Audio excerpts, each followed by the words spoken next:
warahmatullahi wabarakatuh.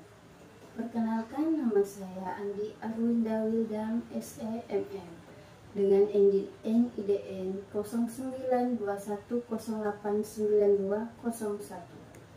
Saya adalah salah satu dosen di STIM YAPMI Makassar, singkatan dari Sekolah Tinggi Ilmu Manajemen Indonesia, Yayasan Pembangunan Manajemen Indonesia Makassar, tepatnya pada program studi manajemen.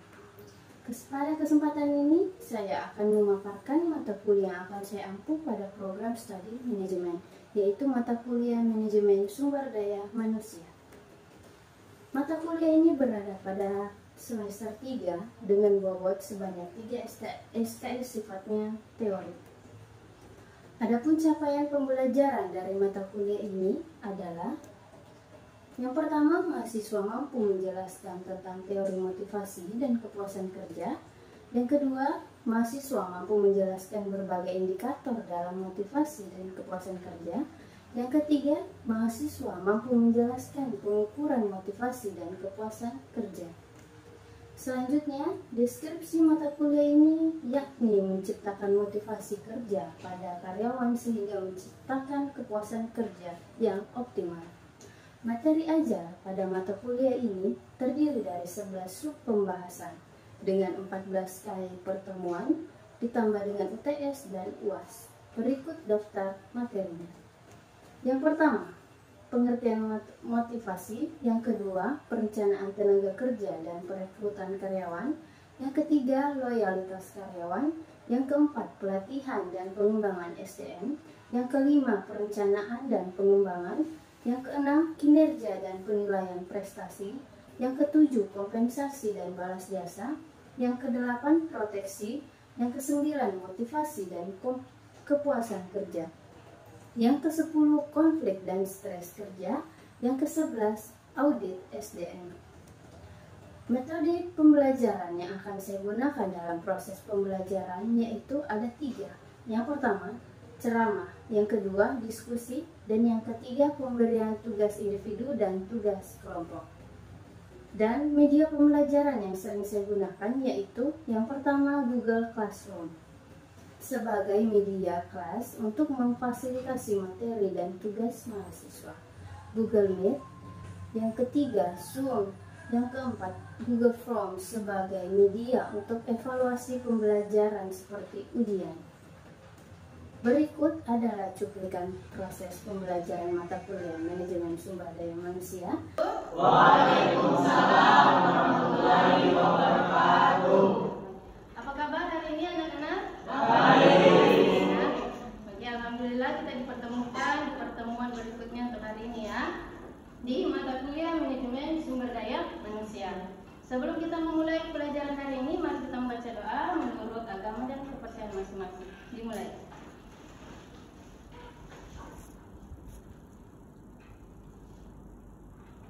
Baik, selesai. Oke, baik. Hari ini kita masuk ke dalam materi yaitu manajemen sumber daya manusia atau Human Resource Management yang akan dibawakan oleh saya sendiri, Ibu Andi Arwinda Wildam SEMM. Saya selaku dosen pengampu mata kuliah sumber daya manusia. Oke, kita lanjut. Nah, di sini ada pengertian manajemen sumber daya manusia secara harfiah. Manajemen sumber daya manusia itu terbagi atas 2 pengertian. Ada manajemen dan ada sumber daya manusia. Oke. Dari pengertian untuk manajemen sendiri itu adalah pengorganisasian, tata kelola atau pengaturan untuk sumber daya manusia atau manusia yang diatur dalam suatu perusahaan atau tempat mereka bekerja. Sedangkan sumber daya manusia itu adalah manusia atau segolongan kelompok manusia yang bekerja di dalam suatu perusahaan. Oke. Jadi bisa kita simpulkan, manajemen sumber daya manusia itu adalah manajemen atau pengelolaan, pengorganisasian dan perencanaan tentang sumber daya manusia dalam suatu perusahaan sehingga perusahaan tersebut bisa mencapai efektivitas yang lebih meningkat dari sebelumnya. Nah, di sini manajemen sumber daya manusia ini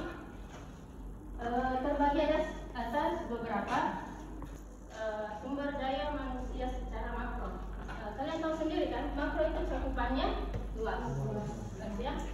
Nah, sedangkan mikro itu, jadi di sini kita bahas tentang makro dulu ya. Makro itu merupakan keseluruhan sumber daya manusia, atau contohnya begini, kalau makro ini yang membahas tentang segolongan kelompok di suatu negara atau di suatu daerah. Nah, sedangkan mikro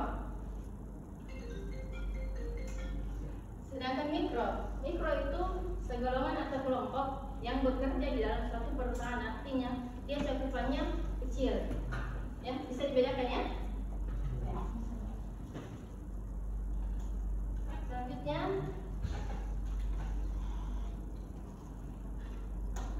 nah, di sini ada pengertian manajemen sumber daya manusia menurut beberapa ahli.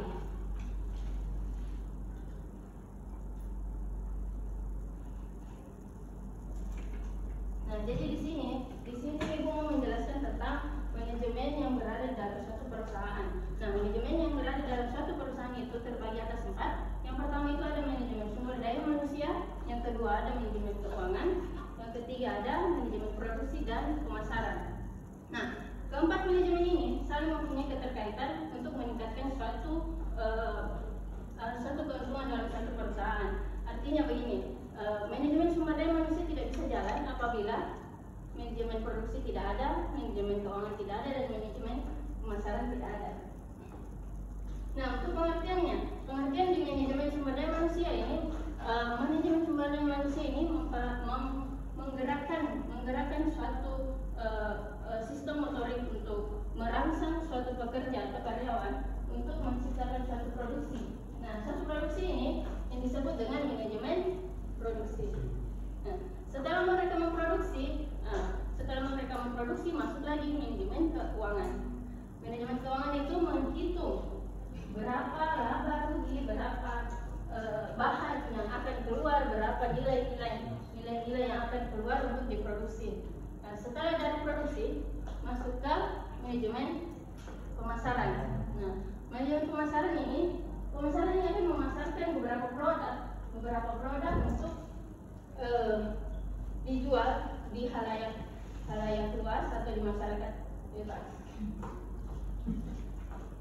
Nah, ini pengertian manajemen sumber daya manusia menurut beberapa ahli.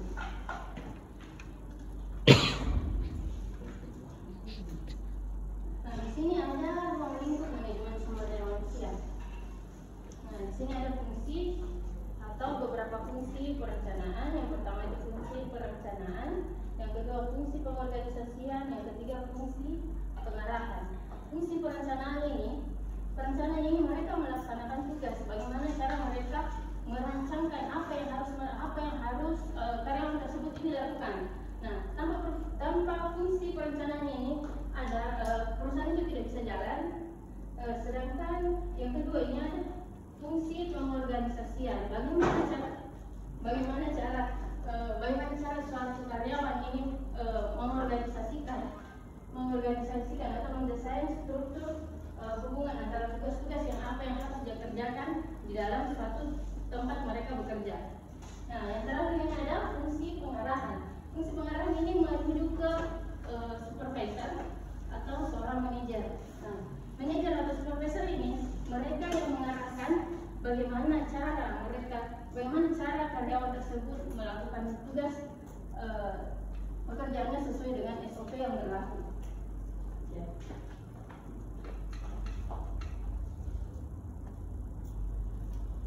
Yang terakhir kan ini ada fungsi pengendalian. Pengendalian ini yaitu melakukan pengukuran antara kegiatan yang dilakukan antara kegiatan yang dilakukan sesuai dengan standar kerja, sesuai dengan bidang-bidang tenaga kerja mereka masing-masing. Sampai sini ada yang mau bertanya? Silakan. Ya, silakan.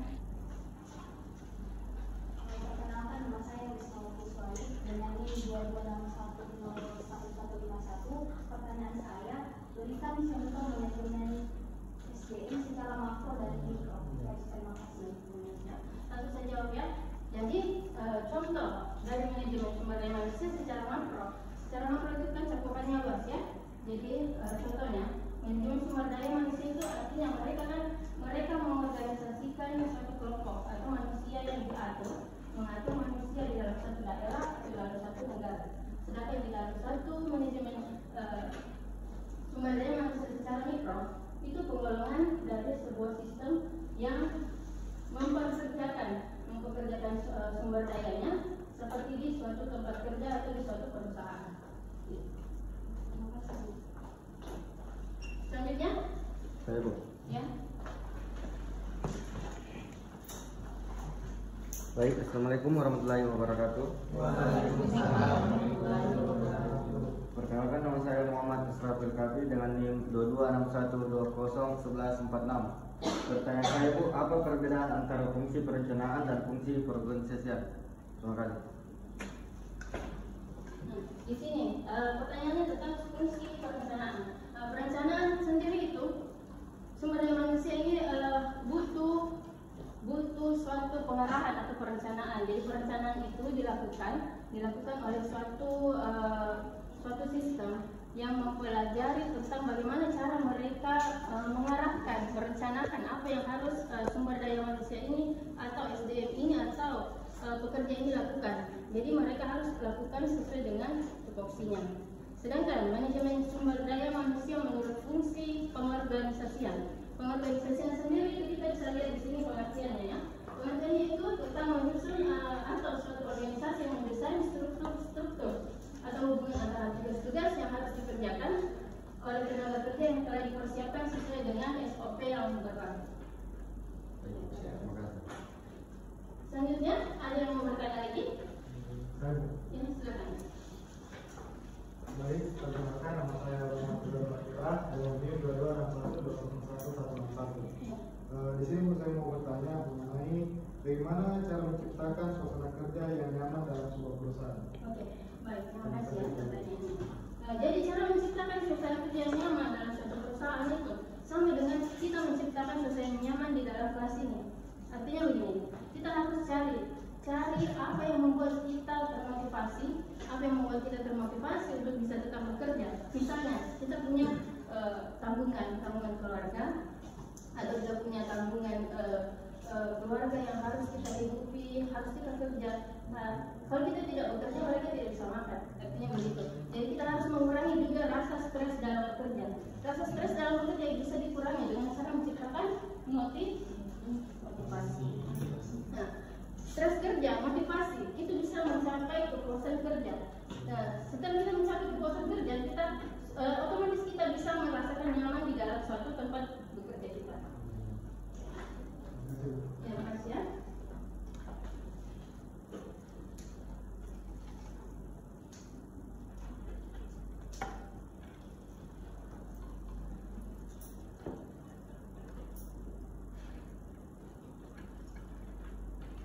Nah, di sini ada fungsi-fungsi operasional manajemen sumber daya manusia. Di sini itu ada perekrutan. Perekrutan ada seleksi, ada penempatan dan ada pembekalan. Nah, pertama kita ini membahas tentang perekrutan. Bagaimana kita merekrut suatu karyawan sesuai dengan SOP, sesuai dengan peraturan-peraturan yang ada di dalam perusahaan kita. Misalnya kita merekrut karyawan dia sarjana komunikasi, sedangkan kita butuh seorang manajer yang sarjana manajemen. Nah, harus kita sesuaikan dengan sumber-sumber tenaga kerja yang tersedia. Harus kita sesuaikan dengan background pendidikan mereka, gitu ya. Nah, berikutnya kita masuk di sesi seleksi. Seleksi ini merupakan suatu penilaian. Nah, di sini proses penilaian. Kita misalnya mendaftar di suatu perusahaan tempat kita bekerja. Di situ ada tes psikologi, tes wawancara, dan tes medical check up terakhir. Nah, selanjutnya setelah mereka melalui perekrutan, melalui seleksi, kita masuk ke bagian penempatan. Penempatan ini kita tetap melihat background pendidikan dari calon karyawan tersebut. Misalnya mereka ini memiliki background di bagian pemasaran, otomatis kita masukkan mereka di bagian marketing. Nah, begitu. Selanjutnya kita memberikan pembekalan atau orientasi. Orientasi sendiri ini pembekalan sama halnya dengan kita memasuki kampus atau universitas yang sedang kita jajaki sekarang. Kita harus mempunyai pembekalan atau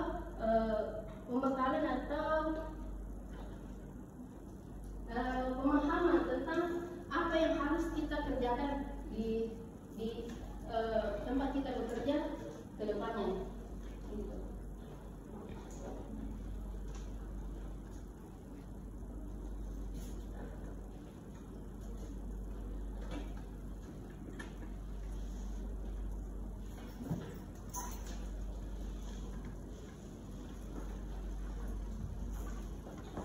Di sini juga ada fungsi-fungsi operasional yang menyangkut sumber daya manusia. Yang pertama maintenance dan kompensasi jabatan serta integritas. Maintenance ini bertujuan untuk memelihara kebutuhan sumber daya manusia yang dimiliki. Misalnya, kita mencukupi segala kebutuhan dari karyawan kita. Mereka misalnya butuh BPJS kesehatan, ketenagakerjaan, serta asuransi lainnya. Selanjutnya ada kompensasi jabatan. Kompensasi jabatan ini diberikan atas balas jasa. Misalnya mereka sudah mengabdi beberapa tahun, mereka harus dikasih kompensasi untuk kenaikan jabatan mereka. Selanjutnya ada integrasi. Integrasi ini menciptakan kondisi integrasi atau persamaan kepentingan. Misalnya begini, dalam suatu organisasi atau dalam suatu bidang tempat kita bekerja, kita harus mempunyai satu persamaan atau satu pemikiran dari manajer, supervisor, dan karyawan.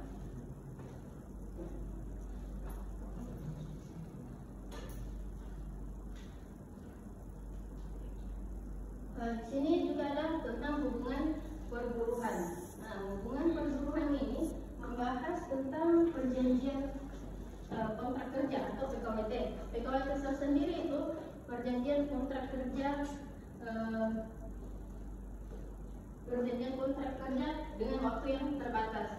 Sedangkan PKWT itu perjanjian kontrak kerja tidak terbatas. Artinya mereka itu bisa diputuskan secara sepihak pekerjaannya, sedangkan karyawan tetap itu tidak bisa diputuskan secara sepihak karena harus melalui denda atau penalti. Selanjutnya ada pemisahan atau pemutusan hubungan kerja. Di sini kita bisa lihat contohnya. Contohnya suatu perusahaan ini bekerja sama dengan suatu perusahaan produksi. Misalnya produksi kain, mereka bisa saja memutuskan, suatu saat bisa memutuskan hubungan kerjanya apabila kain yang diberikan ke perusahaan saya, misalnya perusahaan saya itu tidak bagus atau saya tidak puas dengan apa yang diproduksikan barangnya, saya bisa saja memutuskan kontrak kerja atau hubungan kerja secara sepihak.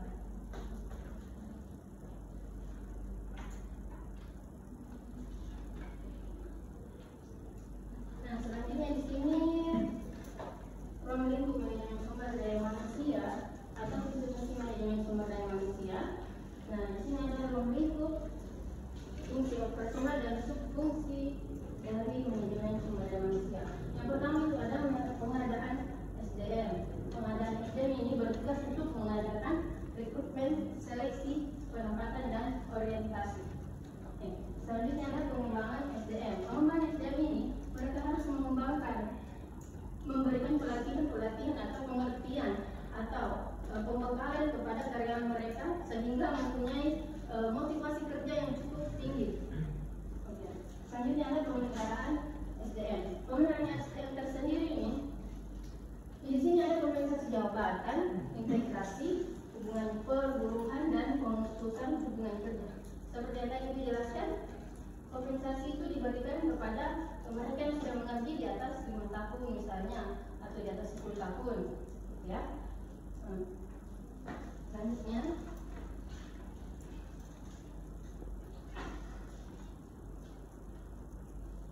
di sini ada alat-alat dari untuk manajemen sumber daya manusia. Itu alat-alat atau tools of human resource management. Yang pertama itu ada analisa jabatan, penilaian prestasi kerja, dan evaluasi jabatan.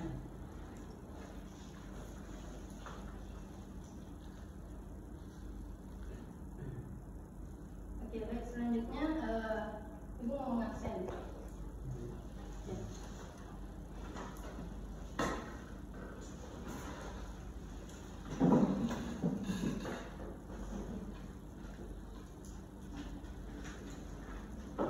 Oke, Ibu aksen ya. Titik, hari ini ada yang mesin sate? Ada Bu. Ada ya? Ada sama siapa? Atas nama ada yang Nawati Bakri. Oh, sekitar apa dia? Bermampu. Oke. Ada lagi? Yang izin? Ini saya juga izin. Yang tidak hadir hari ini siapa? Ada Abdul Rahman, Abdul Rahman. Sama? Sahabat Henry, Ya. sama Lisandro.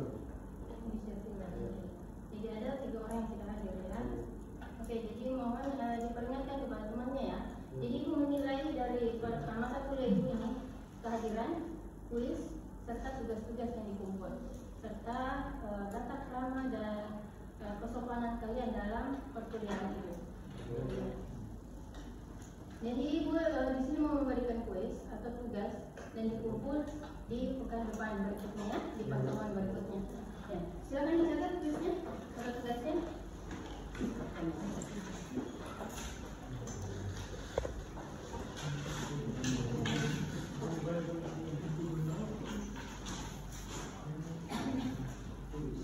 Oke, tulisan atau kuis.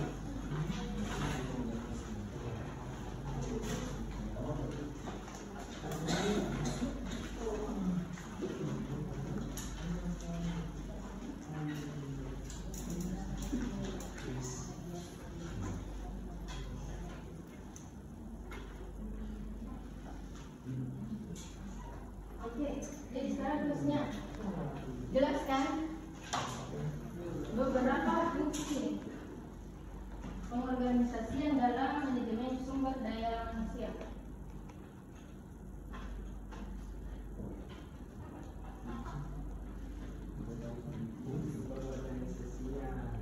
Pengorganisasian dalam sumber daya manusia. Yang kedua, mengapa? Memberikan alasan mengapa suatu perusahaan bisa memutuskan hubungan kerja secara sepihak.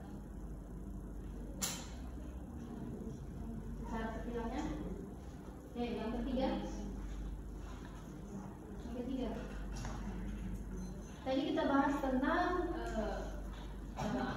persepsional tentang cara melewati tahapan untuk mencapai suatu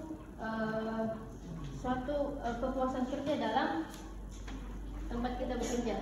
Nah, jadi kalian itu jabarkan atau tuliskan serta jelaskan apa-apa tahapan yang harus dilalui dalam mencapai kepuasan kerja dalam suatu perusahaan. Oke, selanjutnya, nah di sini ada alat-alat sumber daya manusia atau beberapa pengertian, beberapa bagian dari atas, yaitu adalah analisa jabatan, penilaian prestasi dan evaluasi jabatan. Berikan Ibu contoh di ketiga poin-poin tersebut. Oke. Sudah berapa pertanyaannya? 4 ya. Oke, satu lagi ya. Satu lagi. Ibu punya case.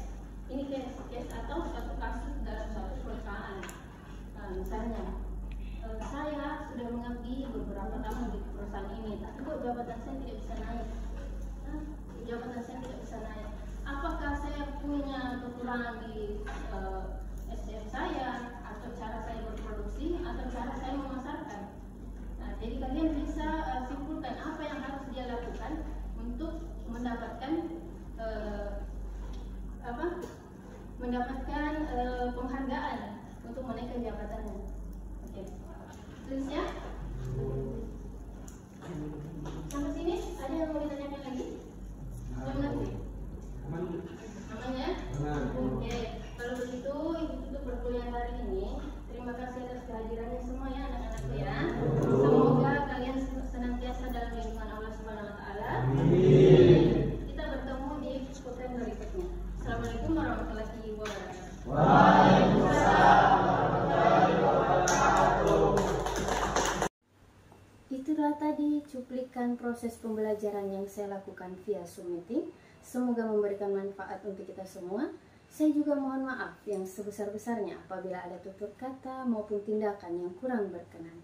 Saya atas nama Andi Arwinda Wildam SEMM undur diri dan terima kasih atas perhatiannya. Wassalamualaikum warahmatullahi wabarakatuh.